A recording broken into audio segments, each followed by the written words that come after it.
في القرآن العظيم وفرقان المجيد. لقد كان لكم في رسول الله أسوة حسنة. إن الله وملائكته يصلون على النبي يا أيها الذين آمنوا صلوا عليه وسلموا تسليما.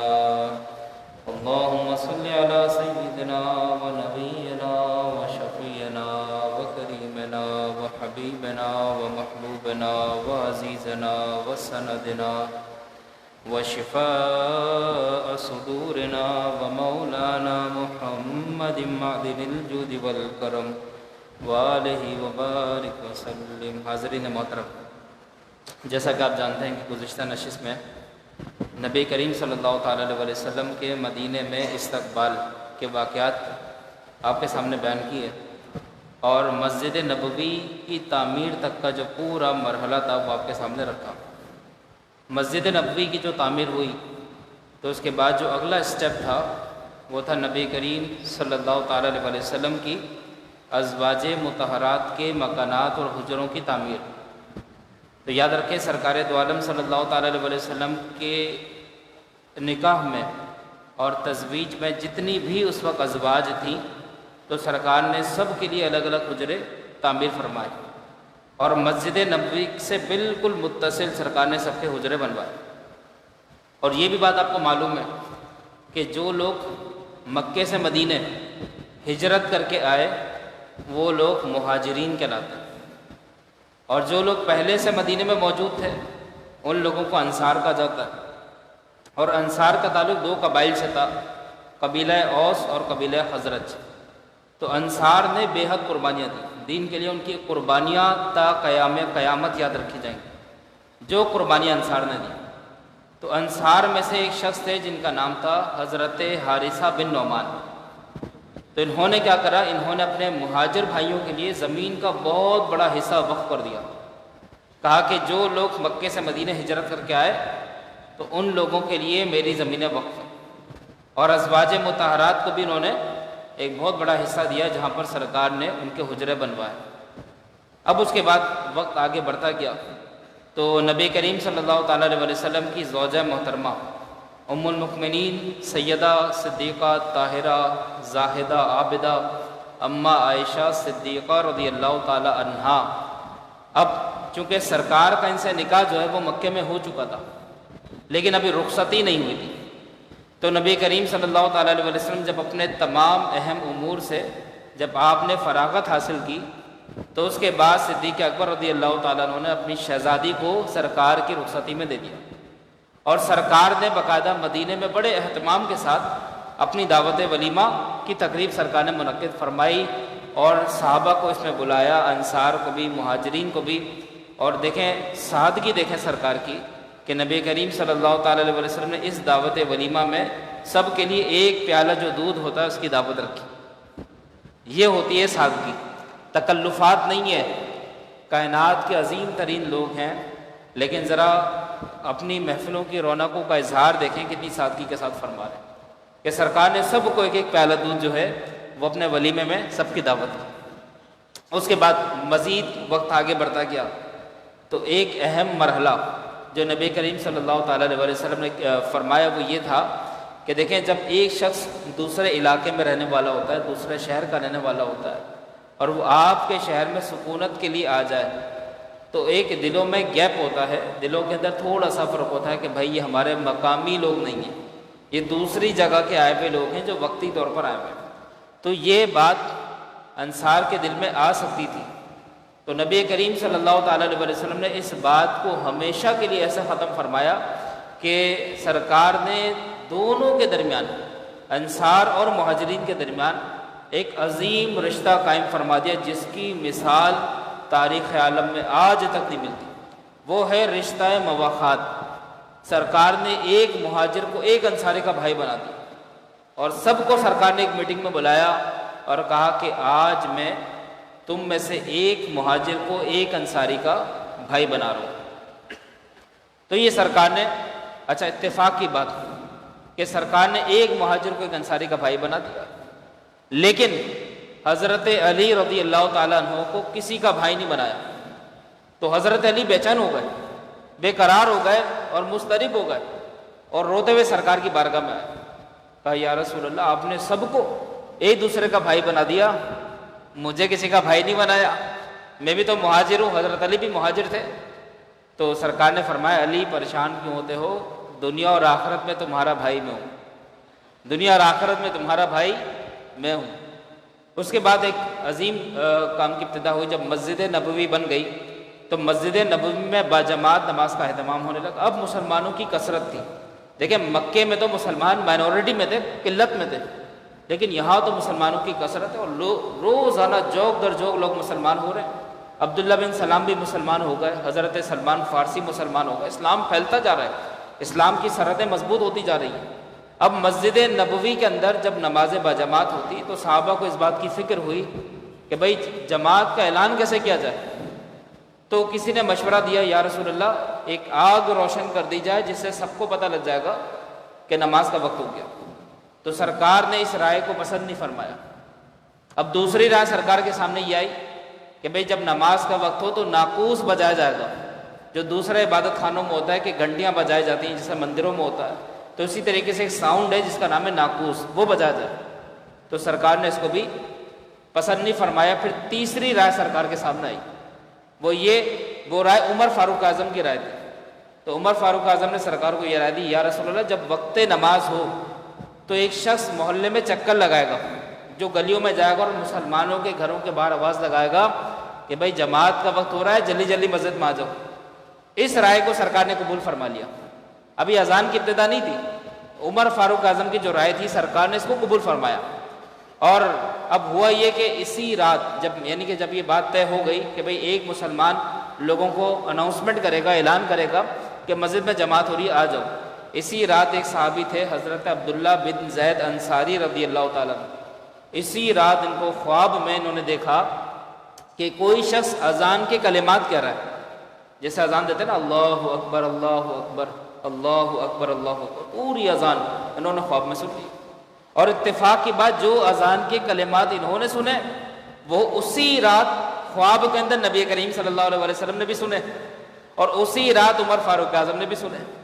اب یہ صبح سرکار کے پاس آئے، یا رسول اللہ میں نے بڑے پیارے کلمات سنے، نماز کے لے کر ان کلمات کو رائج کر دیا جائے تو کیا ہی اچھا ہو۔ جب کلمات سنا تو حضور نے فرمایا یہی کلمات میں نے خواب میں سنے۔ پھر عمر فاروق اعظم انہوں نے یا رسول اللہ میں نے بھی یہ کلمات سنے۔ تو اس وقت سے ہمیشہ کے لیے پوری دنیا میں اذان کا رواج ہوا اور نمازوں کے لیے باقاعدہ اذانیں دی جانے لگی۔ اب اس کے بعد ضروری تھا کہ مدینے کی سرحدوں کو مضبوط کیا جائے، ریاست مدینہ کو مضبوط کیا جائے۔ تو آپ کو پتہ ہے کہ مدینے کا جو جغرافیہ ہے، جو مدینے کی جو لوکیشن تھی، یہاں پر صرف مسلمان نہیں رہتے تھے بلکہ یہود بھی رہتے تھے، نصارہ بھی رہتے تھے۔ تو سرکار دو عالم صلی اللہ تعالیٰ علیہ وسلم نے مدینے کی باؤنڈریز کو مضبوط بنانے کے لیے سب کی ایک میٹنگ بلا لی، یہودیوں کو بھی بلا لیا اور عیسائیوں کو بھی بلا لیا، اور اسی طریقے سے تمام مسلمان انصار اور مہاجرین جیسے موجود تھے۔ تو سرکار دو عالم صلی اللہ تعالیٰ علیہ وسلم نے ایک ایگریمنٹ، ایک قرارداد اس میں پاس کی، ایک ریزولوشن اس میں پاس کی، ایک معاہدہ تھا جسے میثاق مدینہ کہا جاتا ہے۔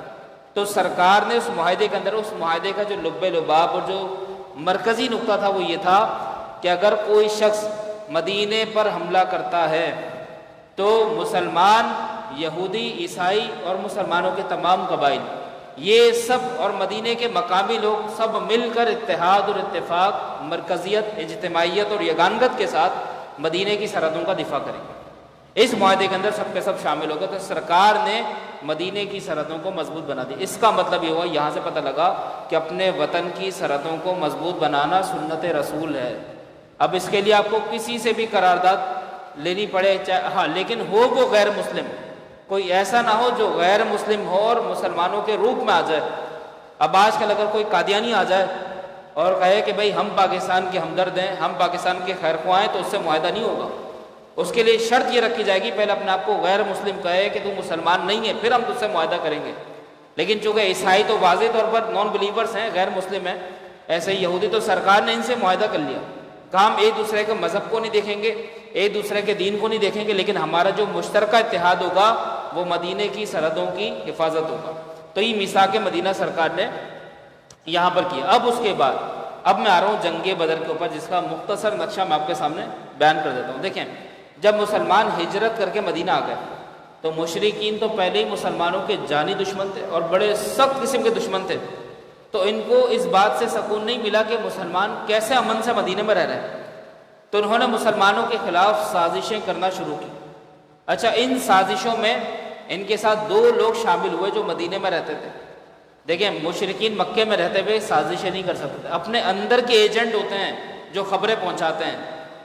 تو یہاں مدینے کے اندر مسلمانوں کے اندر جو ایجنٹ بیٹھا ہوا تھا، جو کارندہ بیٹھا ہوا تھا، وہ رئیس المنافقین عبداللہ ابن ابی تھا۔ اور عبداللہ ابن ابی یہ سرکار دو عالم صلی اللہ تعالیٰ علیہ وسلم سے بڑا حسد کرتا تھا، حضور سے بڑا جلتا تھا۔ اور اس کی وجہ کیا تھی؟ اس کی وجہ یہ تھی کہ جب تک سرکار نے ہجرت نہیں فرمائی تھی تو لوگ اس کا بڑا احترام کرتے تھے، لوگ اس کو اپنا رئیس، اپنا سردار، اپنا لیڈر، اپنا رہنما مانتے تھے، لوگ اس سے مشورے کرتے تھے۔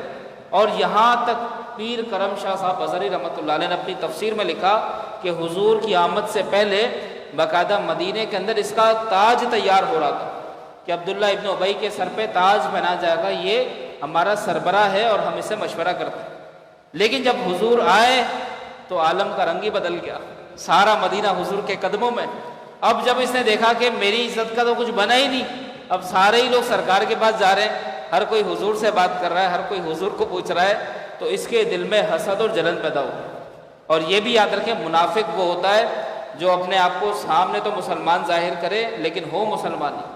تو اس نے بہتر یہی سمجھا کہ سامنے ان کی عزت کرو، ان کا احترام کرو، اور پیٹھ پیچھے ان کی جو پشت ہے اس پر خنجر مارو، یہی مسلمانوں کو اشر ہونا چاہیے۔ عبداللہ ابن ابی کی سوچ تھی۔ تو عبداللہ ابن ابی اندر سے منافقین، اندر سے مشرکین کے ساتھ ملا ہوا تھا۔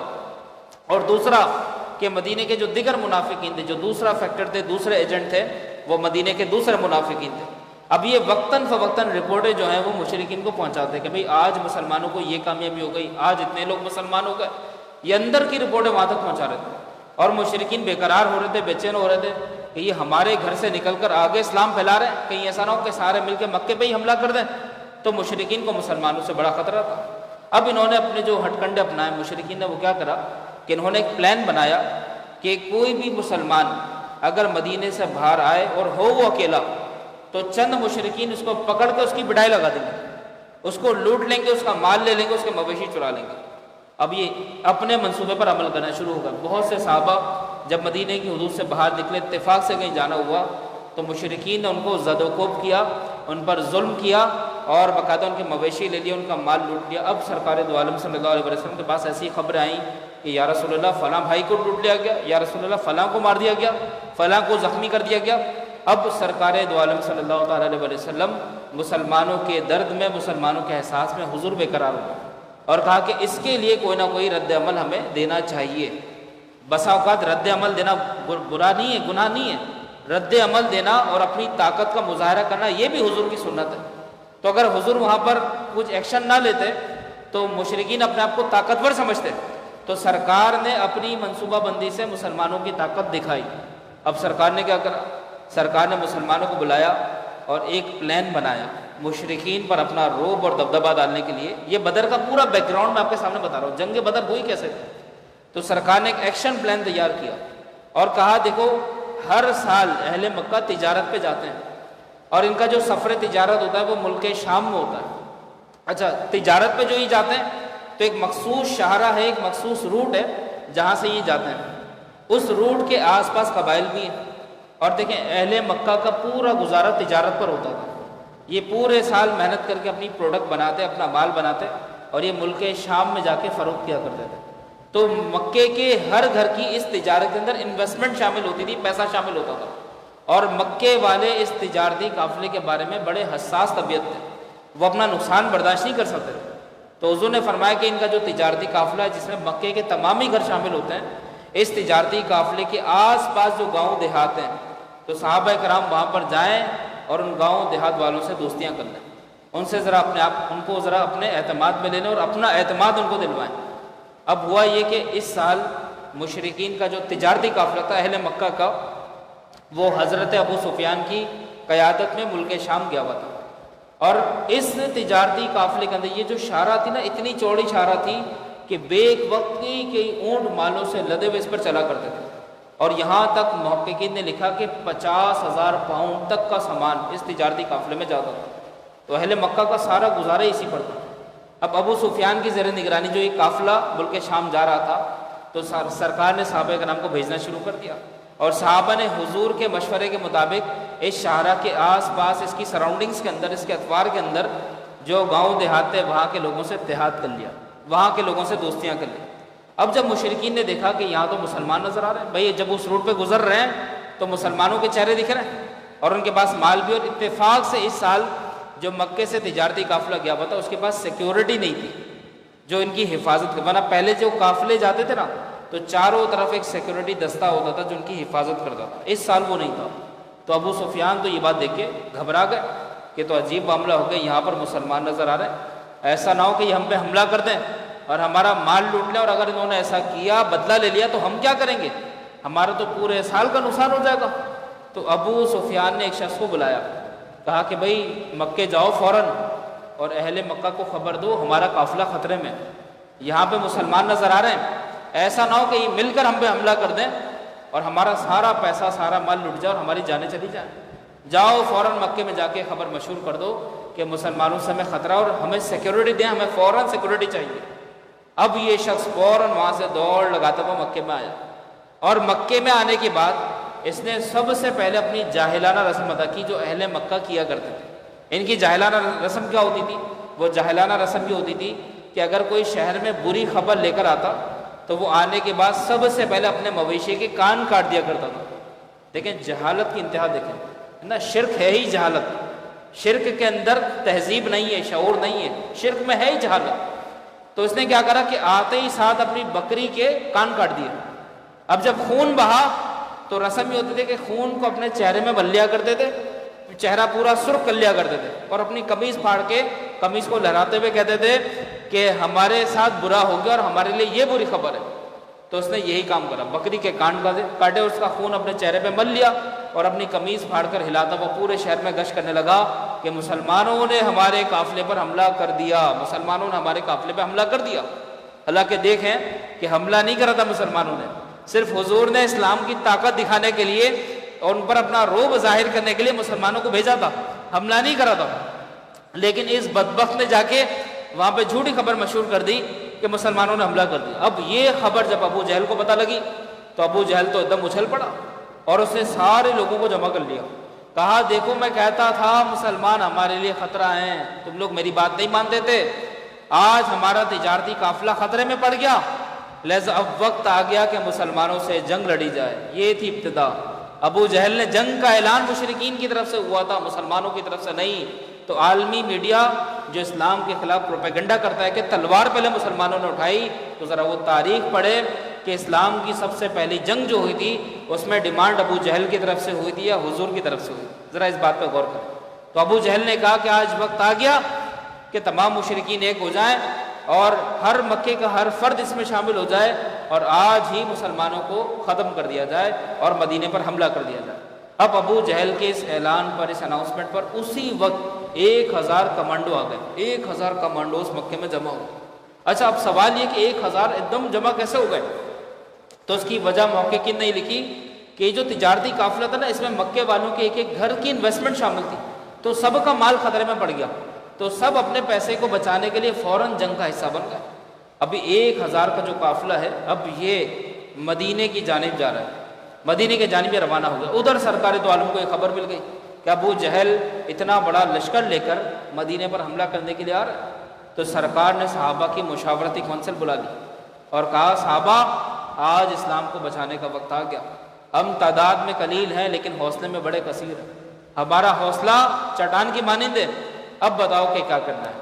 تو صحابہ اکرام نے حضور کے سامنے ایسی تقریر کی، حضرت مقداد بن اسود کھڑے ہو گئے، کہنے لگے یا رسول اللہ ہم نے آپ پر ایمان رکھا ہے، ہم آپ کے آگے لڑیں گے، پیچھے لڑیں گے، دائیں لڑیں گے، بائیں لڑیں گے، ہم آپ سے وفاداری کریں گے، اور یا رسول اللہ ہم موسیٰ علیہ السلام کی امت کی طرح نہیں ہیں جنہوں نے اپنے نبی کو یہ کہا تھا کہ اے موسیٰ آپ اور آپ کا خدا جا کے لڑے، ہم جنگ نہیں کر رہے، یا رسول اللہ آپ ایک اعلان کریں ہم اسلام کا دفاع کرنے کو تیار ہیں۔ صحابہ نے تقریر کی اور سرکار کے حوصلے بلند ہوئے۔ اب سرکار دو عالم صلی اللہ علیہ وسلم نے فیصلہ کر لیا کہ باقاعدہ جنگ لڑی جائے گی اور جنگ ہی اس کا فیصلہ ہے۔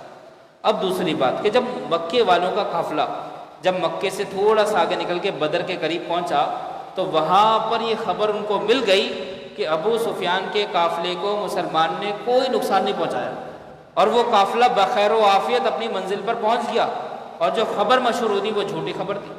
اب مشرکین کو جب یہ خبر ملی کہ ان کے قافلے پر کوئی حملہ نہیں ہوا تو یہاں پر مشرکین کے دو گروہ بن گئے۔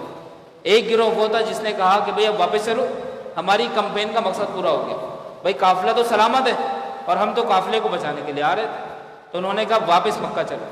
لیکن ابو جہل کی رائے یہ تھی کہ نہیں، ہم واپس مکے نہیں جائیں گے، آج ہماری تعداد بہت زیادہ ہے اور آج ہم مسلمانوں کی تھوڑی سی جماعت کو، قلیل جماعت کو کچل کے رہیں گے اور دنیا سے اسلام کا نام و نشان مٹا دیں گے۔ یہ ابو جہل نے کہا، اور ابو جہل بڑا چرب زبان تھا، اس نے فوراً سارے قافلے والوں کو اپنے ساتھ ملا لیا، کہا کہ اپنا ارادہ نہ بدلو، آج مسلمانوں کو ختم کر دو۔ سب اس کی زبان پر ایک ہو گئے۔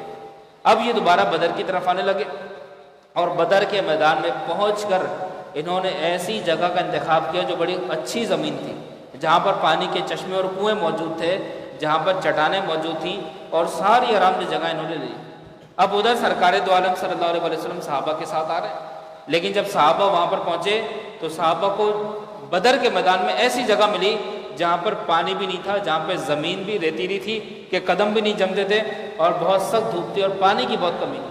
اب مسلمان بیچارے پیاسے، ان کے مویشی پیاسے، مسلمانوں کے پاس تلوار نہیں، ہتھیار نہیں، ادھر مشرکین کے قافلے میں سب کچھ ہے، وہاں پر اونٹ بھی ہیں، گھوڑے بھی ہیں، بڑے بڑے کمانڈوز بھی ہیں، ایک سے ایک ہتھیار بھی ہے، اور اشعار پڑھنے والی خواتین بھی ہیں جو مسلمانوں کے خلاف اشعار پڑھ کے ان کو جوش دلا رہی تھی۔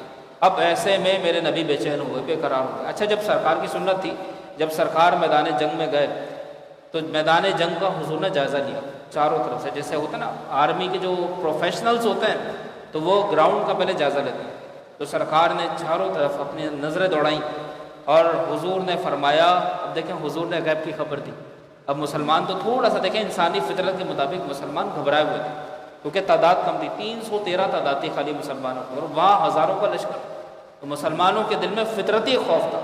تو سرکار نے ایک لکڑی اٹھائی اور حضور نے زمین پر نشان بنا دیا اور فرمایا کہ مسلمانوں گواہ ہو جاؤ، یہاں پر ابو جہل مر کے گرے گا، یہاں پر ابو جہل مر کے گرے گا، یہاں پر عقبہ مرے گا، یہاں پر شیبہ مرے گا۔ سرکار نے ایک ایک مشرک کی نشاندہی کر دی، یہاں پر یہ مرے گا، یہاں پر وہ مرے گا۔ کہاں مریں گے ابو جہل، عقبہ و شیبہ، کہ جنگ بدر کا نقشہ حضور جانتے ہیں۔ شاعر نے کہا نا کہ کہاں مریں گے ابو جہل، عقبہ و شیبہ، کہ جنگ بدر کا نقشہ حضور جانتے ہیں، کہ جنگ بدر کا نقشہ حضور جانتے ہیں۔ دنیا کا بڑے سے بڑا کمانڈو اتنی اچھی پریڈکشن نہیں کر سکتا، پیشن کوئی نہیں کر سکتا کون کہاں مرے گا، لیکن سرکار کی پریڈکشن اور سرکار کا غیب کا علم اتنا اعلیٰ ہے، حضور نے بتا دیا کہ یہاں ابو جہل کو مرنا ہے یا عقبہ کو، یہاں پر شیبہ۔ اچھا، ایک چیز میں آپ کو کلیئر کر دوں، یہ فرق رکھے گا عالمی میڈیا، اور یہ ہم سب کے لیے جاننا ضروری ہے، اس دور کے اندر جتنا پروپیگنڈا اسلام کے خلاف کیا جاتا ہے کسی دین کے خلاف نہیں کیا جاتا، تو یاد رکھیں اسلام جنگ کا قائل نہیں، جہاد کا قائل ہے، یہ یاد رکھیں۔ اور جنگ اور جہاد میں بہت بڑا فرق ہے۔ دیکھیں میں آپ کو ایک مثال دیتا ہوں، کہا جاتا ہے نا جنگ اور محبت میں سب جائز ہے، everything is right in the war and love, کہا جاتا ہے نا کہ جنگ اور محبت میں سب جائز ہے۔ ہم بولتے ہیں بھائی جہاد میں سب جائز نہیں، کیونکہ جہاد کے رولز اینڈ ریگولیشن ہیں، جہاد کے اصول اور قواعد ہیں۔ تو اگر کوئی اسلام پہ اعتراض کرتا ہے کہ اسلام تو جنگ کا حامی ہے، تو بولتے ہیں جنگ کا حامی نہیں ہے، جنگ میں تو کوئی اصول ہی نہیں ہے، جہاد اسلام جہاد کا حامی ہے۔ پھر دوسری بات، جنگ کا جو آبجیکٹو ہے، جنگ کا جو مقصد ہوتا ہے وہ زمین کا حصول ہوتا ہے، اقتدار کا حصول ہوتا ہے۔ جنگ میں چاہیے ہوتی ہے پراپرٹی، پیسہ، بادشاہت، اقتدار، لیکن جہاد کا مقصد صرف اور صرف ایک ہوتا ہے کہ زمین پر اللہ کے دین کو بلند کرنا ہے، یہ جہاد کا مقصد ہوتا ہے۔ پھر دوسری بات، جنگ کے اندر جو اصول ہوتا ہے وہ یہ ہوتا ہے کہ جنگ کے اندر جو سامنے آ جائے مار دو. تمہارا سگا باپ بھی سامنے آ جائے تو آسرا نہیں کرنا، اس کو بھی مار دینا. کوئی چھوٹا معصوم شیرخوار بچہ آ جائے تو اس کو بھی مار دو. دیکھیں کربلا کے میدان میں یہ ہوا تھا. یزید کی جو فوج تھی وہ بدبخت شمر جس نے حضرت علی اصغر کو شہید کیا تھا، تو کیونکہ وہ جنگ کر رہا تھا نا، تو اس کے نزدیک شمر کو علی اصغر رضی اللہ تعالیٰ عنہ کو شہید کرنا بالکل جائز تھا. اس نے کہا بھائی جنگ ہے، جنگ میں تو سب جائز ہے، تو جو سامنے آ رہا ہے ختم کر دو. جنگ کے اندر یہ ہوتا ہے کہ اگر سامنے خواتین میں ہو تو ان کو بھی مار دو، کوئی بوڑھا بزرگ ہو اس کو بھی مار دو. جنگ میں کچھ بھی نہیں دیکھنا. لیکن جہاد میں ہمارے نبی نے سکھایا کہ خبردار کسی بزرگ پہ ہاتھ مت لگانا. کوئی بوڑھا شخص آ جائے اس کو نہیں مارنا. خبردار کوئی خاتون اگر سامنے آ جائے اس پہ ہاتھ نہیں اٹھانا. اور خبردار کوئی بچہ اگر سامنے آ جائے تو اس پہ ہاتھ نہیں اٹھانا. اور کوئی شخص تم سے امان مانگے تو جہاد کا اصول ہے اس کو امان دی جائے گی. ایسے ہی جہاد کے اندر درختوں کے پتے اکھاڑنا، درختوں کو کاٹنا، کھیتیوں کو اجاڑنا، یہ سب منع ہے. بلا وجہ کسی کو زد و کوب کرنا جہاد میں منع ہے. اور جنگ کے اندر یہ ہوتا ہے کہ ڈرون حملے سے ایک ہی میزائل مارو ساری کی ساری بستیاں اجڑ جائیں، یہ جنگ میں جائز ہے. تو جنگ کے اندر کوئی قانون نہیں ہوتا، جہاد کے اندر قانون ہے. اب المختصر میں آپ کو بتا رہا ہوں کہ حضور بدر کے میدان میں گئے، حضور نے سب صحابہ کو بتا دیا کہ کون کہاں مرے گا، لیکن پھر بھی قلب مصطفیٰ بے چین تھا کیونکہ صحابہ بے چین تھے. اب رات کا پہر آیا، سب کے سب سو رہے ہیں، سب کے جو آنکھیں ہیں وہ بند ہیں، سب گہری نیند میں. لیکن ایک آنکھ امت کی محبت میں بیدار ہے، وہ ہے حضور صلی اللہ تعالیٰ علیہ وسلم کی آنکھ. حضور اپنے مصلی پر تشریف فرما ہے، سرکار کے کندھے پر بردہ ہے، بردہ مبارک، چادر مبارک، اور حضور کی آنکھوں سے اشک جاری ہے. اور سرکار دست دعا بلند کر کے اللہ کے حضور دعا فرما رہے ہیں، یا اللہ یہ مسلمانوں کی تھوڑی سی جماعت آج اگر یہ فنا ہو گئے تو زندگی بھر اسلام کا نام لیوا کوئی نہ ہو. سرکار اتنا روئے کہ صدیق اکبر تشریف لائے تو سرکار روتے روتے ہچکیاں بن گئیں اور حضور کے کندھے سے چادر مبارک گر گئی.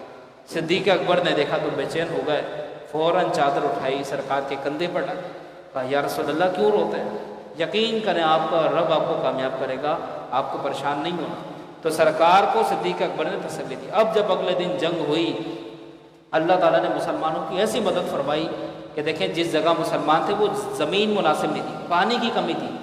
جنگ بدر کے اندر موسم بڑا دھوپ والا موسم تھا، شدید گرمی تھی، لیکن اللہ نے ابر رحمت بھیج دیا اور وہ ابر رحمت ایسا برسا کہ باران رحمت سے مسلمانوں کے پاس پانی کے ذخائر پیدا ہو گئے. مسلمانوں نے گڑھوں کے اندر پانی کو سیو کر لیا. اور اس سے پہلے مسلمان تھکے ہوئے تھے، مسلمانوں کی نیند پوری نہیں تھی، مشرکین سارے کے سارے آرام یافتہ تھے. اللہ نے میدان جنگ کے اندر مسلمانوں پر نیند مسلط فرما دی. اور یاد رکھیں میدان جنگ کے اندر کسی کو نیند نہیں آتی، کسی کو بھی، لیکن میدان جنگ کے اندر محققین لکھتے ہیں کہ مسلمانوں کا سو جانا یہ نبی پاک کا معجزہ ہے کہ مسلمان گہری نیند سو گئے. جب اٹھے تو حشاش بشاش سب نے غسل کیے، وضو کیے، نمازیں پڑھی، اپنے مویشیوں کو سیراب کیا. پھر سرکار نے ان کو ایک اور بشارت دی.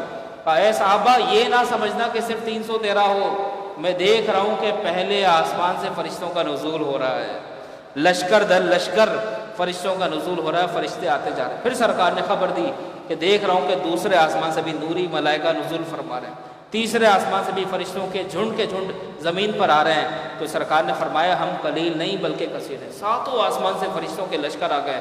اب جب جنگ ہوئی تو جنگ کا نقشہ ہی پلٹ گیا. مشرکین کہتے ہیں کہ ہم مسلمانوں پر حملہ کریں، ان کو بچانے والی کون سی طاقت ہے ہمیں نظر دیا. اور ایک مسلمان حضرت انس کہتے ہیں کہ یا رسول اللہ میں نے تلوار خالی اٹھائی تھی، مشرک کی گردن کٹ گئی، نہ جانے گردن کس نے کاٹی. تو حضور نے فرمایا وہ فرشتہ تھا، تمہاری تلوار کے اشارے پر وہ کھیل رہا تھا، تم جہاں تلوار کا اشارہ کرتے مشرک کی گردن گاجر اور لیمو کی طرح کٹ جاتی. ایسے مسلمانوں کو اللہ تعالیٰ نے فتح عطا فرمائی. اور اس جنگ کے اندر جو سرکار نے خبر دی تھی ابو جہل مارا جائے گا، عقبہ مارا جائے گا، شیبہ مارا جائے گا، یہ سب کے سب مارے گئے. اور جب جنگ بدر ختم ہو گئی مسلمانوں میں 17 لوگ شہید ہوئے. ان میں سے کچھ انصار تھے، کچھ مہاجرین تھے، اور مشرکین میں سے بیشتر مارے گئے، کچھ بھاگ گئے اور کچھ گرفتار ہو گئے. جو مارے گئے سرکار نے فرمایا کہ گڑھوں کے اندر ان کی لاشوں کو ڈال دو اور ان کو برابر کر دو. پھر سرکار ان کے گڑھوں کے پاس گئے اور ان کو آواز دے کر کہا کہ تم پر حسرت ہے، کاش تم ایمان لے کر آتے. عمر فاروق اعظم نے کہا یا رسول اللہ یہ سنتے نہیں. حضور نے فرمایا عمر تم سے زیادہ تیز سنتے ہیں. اب ابو جہل کی موت کا جو واقعہ تھا وہ کیا تھا کہ معاذ اور موس دو چھوٹے چھوٹے ننھے صحابی ہیں. انہوں نے حضرت عبداللہ بن مسعود سے کہا کہ ابو جہل کا بتائیں ابو جہل کہاں پر ہے، آج ہمیں ابو جہل کی خبر لینی ہے۔ جب حضرت عبداللہ بن مسعود نے دیکھا یہ تو چھوٹے چھوٹے بچے ہیں اور ابو جہل کا ایسے پوچھ رہے ہیں کہ ابو جہل کو یہ مار کے دم دیں گے، تو کہا بیٹا ابو جہل سے آپ لوگ نہ لڑنا، وہ بڑا بدتمیز آدمی ہے۔ کہا کہ نہیں، وہ بدتمیز ہوگا لیکن وہ ہمارے نبی کو برا کہتا ہے، آج ہم اس کو نہیں چھوڑیں گے۔ اسی اسنا میں بچوں سے گفتگو ہو رہی تھی، ابو جہل سامنے سے آ گیا اور اس نے زرہ پہنی ہوئی تھی، زرہ جو لوہے کا لباس ہوتا ہے وہ پہنا ہوا، اس کی صرف آنکھیں نظر آ رہی تھیں۔ تو حضرت عبداللہ بن مسعود نے اشارہ کرا یہ ابو جہل ہے۔ ان بچوں نے اسی وقت کنکریاں اٹھائیں، پتھر اٹھائے اور اس کو مارے، اور 2-3 پتھر اس کی آنکھ میں جا کے ایسے لگے کہ آنکھ میں پیوست ہو گیا اور یہ گرا۔ اس کے بعد اس کی زرہ کھول کر باقاعدہ اس کو یوں سمجھ لیں کہ جانوروں کی طرح اس کو ایسا مارا گیا کہ آج اس کی ساری اکڑ ختم ہو گئی۔ اب اس کا نزاع کا وقت تھا، تو ابو جہل کی جب گردن کاٹنے کے لیے صحابہ آئے تو کہتا ہے کہ میری گردن یہاں سے نہیں نیچے سے کاٹنا، کیونکہ تاکہ پتہ لگے کہ یہ سردار کی گردن ہے۔ تو آپ ذرا اندازہ کریں شرک کے اندر اتنی اکڑ ہے۔ یہاں پر ابو جہل بھی مارا گیا اور تاریخ کی وہ پہلی فتح جو مسلمانوں کو بدر کے اندر نصیب ہوئی۔ تو دوستوں بزرگوں، بدر کا واقعہ بہت لمبا ہے، یہ میں نے آپ کو بہت مختصر کر کے نا اس کی بہت ہی آسان کر کے میں نے آپ کو سمجھایا، ورنہ پوری ایک ہسٹری ہے بدر کی۔ لیکن ایک بات میں آپ کو اور کہوں گا، آج 17 رمضان المبارک ہے، اصحاب بدر کے بڑے فضائل ہیں، یہ سارے جنتی صحابہ ہیں، سارے جنتی صحابہ ہیں، قطعی جنتی ہیں۔ تو اللہ نے ان کے ناموں میں بڑی برکت رکھی۔